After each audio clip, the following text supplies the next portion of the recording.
또 오늘요, 안철수 국민의힘 의원이 SNS에 이런 글을 올리기도 했습니다. 이 총선 참패의 근본 원인은 정부와 여당의 실패 때문이다. 이 책임 떠넘기기보다 성찰, 혁신, 재건의 시간을 위한 이선 후퇴를 호소드린다라고 했습니다. 사실상 이철규 의원을 겨냥한 것이다 이런 해석도 나오는데요. 장현주 변호사님. 네.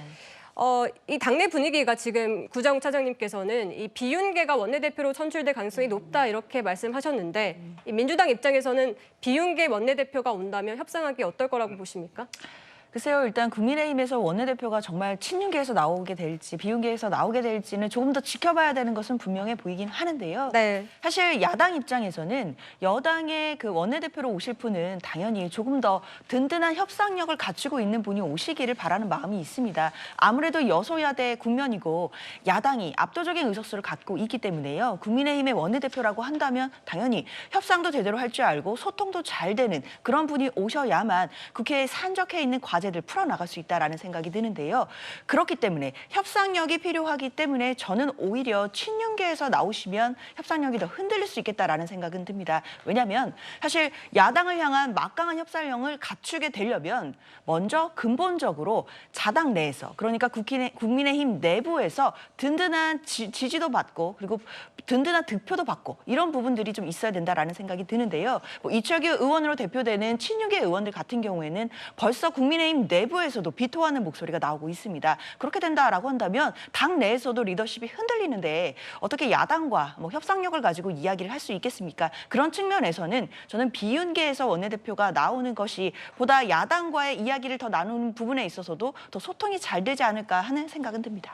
네, 비윤계 원내대표가 민주당 입장에서는 더 좋다 이런 의견을 말씀해 주셨는데 지금 이 국민의힘은 당대표도 빨리 선출을 해야 되잖아요. 이 조기 전당대회를 위해서 지금 이 비대위원장을 빨리 뽑아야 되는데 구인난에 시달리고 있다고 하더라고요. 매 선거마다 그랬던 것 같아요. 그러니까 네. 구인난 고사하는 분들이 많이 계시고 겸손하신 분들이니까 그럼에도 불구하고 지금 아마 내일 당선자 총회가 있을 것인데 네.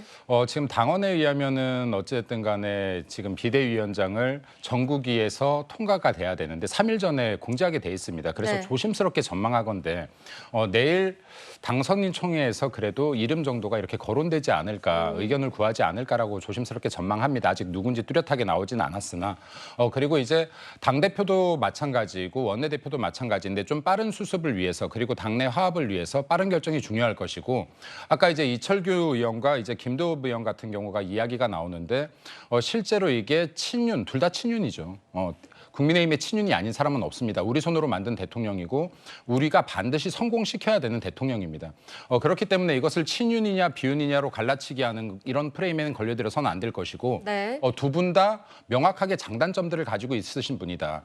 그리고 특히 장점들을 많이 가져 계신 분들이다라는 말씀을 좀 드리고 싶어요.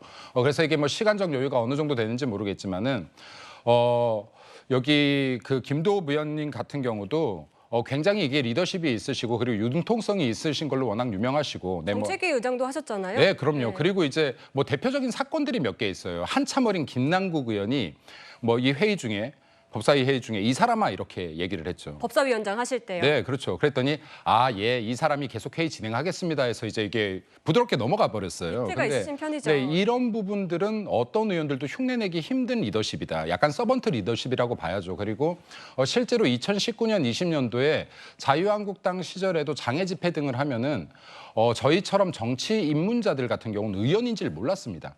빨간 잠바를 입고 마지막 정리 쓰레기 같은 거 줍고 다니시는 분이세요. 네. 그래서 이게 솔선수범형 리더이기도 하다라는 측면에서 장점을 또 많이 갖고 계시고 또 이철규 의원 같은 경우는 누구보다도 대통령의 국정 기조나 방향을 잘 알고 또 이러한 부분들을 이 윤석열 정권의 성공을 위해서 마지막까지 또 힘차게 달릴 수 있는 분이라는 점에서 두 분 다 장점 많이 갖고 있다라고 생각됩니다. 그 민주당인 두 분 중에 어떤 분이 되더라도 또 혹은 다른 분이 되더라도 많이 협조해 주시면 감사하겠습니다. 네. 월요일에 김도읍 의원의 결정을 좀 지켜봐야 될 것 같습니다.